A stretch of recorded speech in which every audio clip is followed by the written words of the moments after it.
علم بیاں کی روح سے جب کسی ایک چیز کو مشترک خصوصیت یا صفت کی بنا پر دوسری چیز کی مانند قرار دیا جائے تو اسے تشبیہ کہتے ہیں۔ تشبیہ کے لغوی معنی ہے ایک چیز کو دوسری چیز سے مثال دینا۔ کمرے میں روشن بلب کو سورج کی مانند قرار دے دینا۔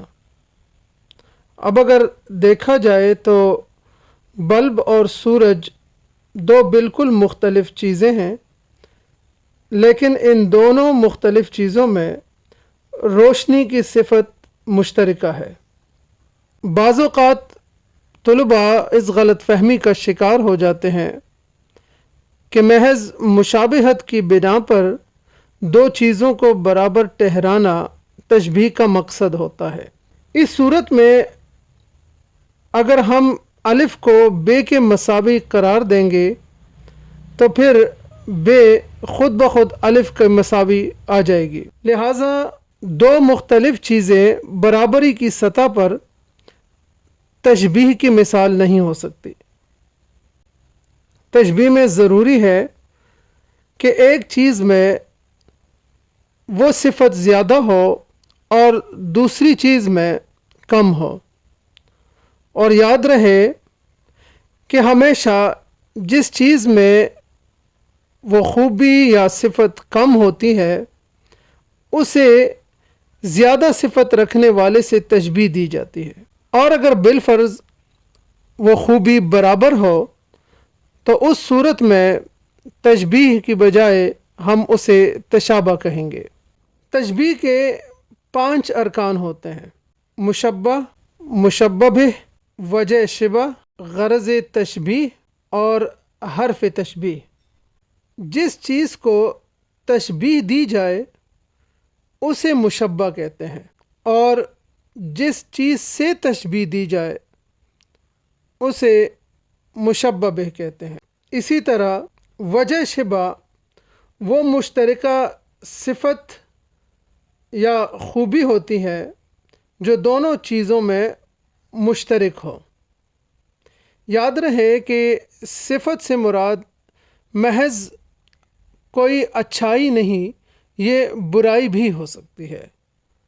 تشبیہ کا چوتھا رکن ہے غرض تشبیہ، یعنی جس مقصد کے لیے تشبیہ دی جاتی ہے۔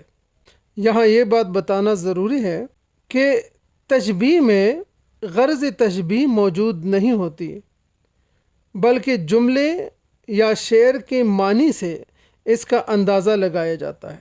اور تشبیہ کا 5واں رکن ہے حرف تشبیہ۔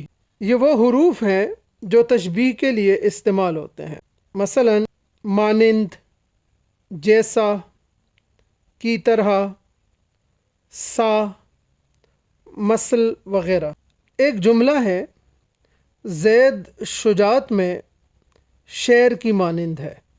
اس جملے میں زید اور شیر دو مختلف چیزیں ہیں، لیکن ایک مشترکہ صفت کی بنیاد پر ہم نے دونوں کو آپس میں ملا دیا۔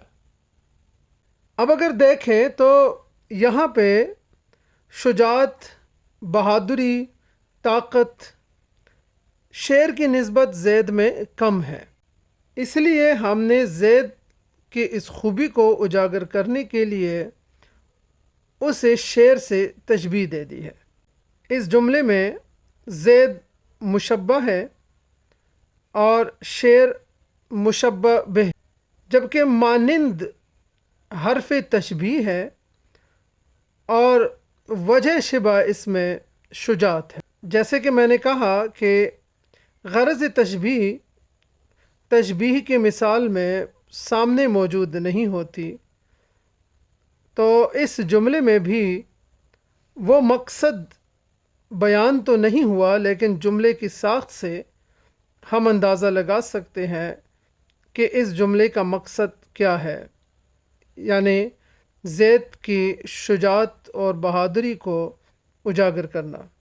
تشبیہ کو اگر ہم ایک شعر کی مدد سے سمجھنا چاہیں تو اس کے لیے میر تقی میر کا ایک مشہور زمانہ شعر ہے، نازکی اس کے لب کی کیا کہیے، پنکھڑی ایک گلاب کی سی ہے۔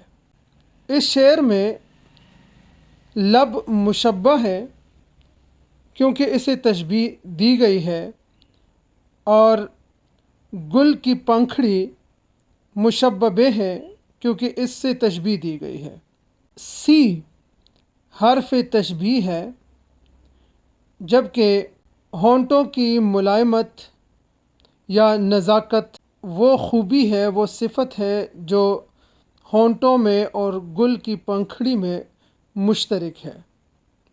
اور جس طرح آپ کو بتایا گیا کہ غرض تشبیہ مثال میں سامنے موجود نہیں ہوتی، اس لیے اس شعر میں موجود غرض تشبیہ میں آپ کے لیے چھوڑتا ہوں، آپ ڈھونڈ لیجئے اور کمنٹ میں اپنا جواب دیجئے گا۔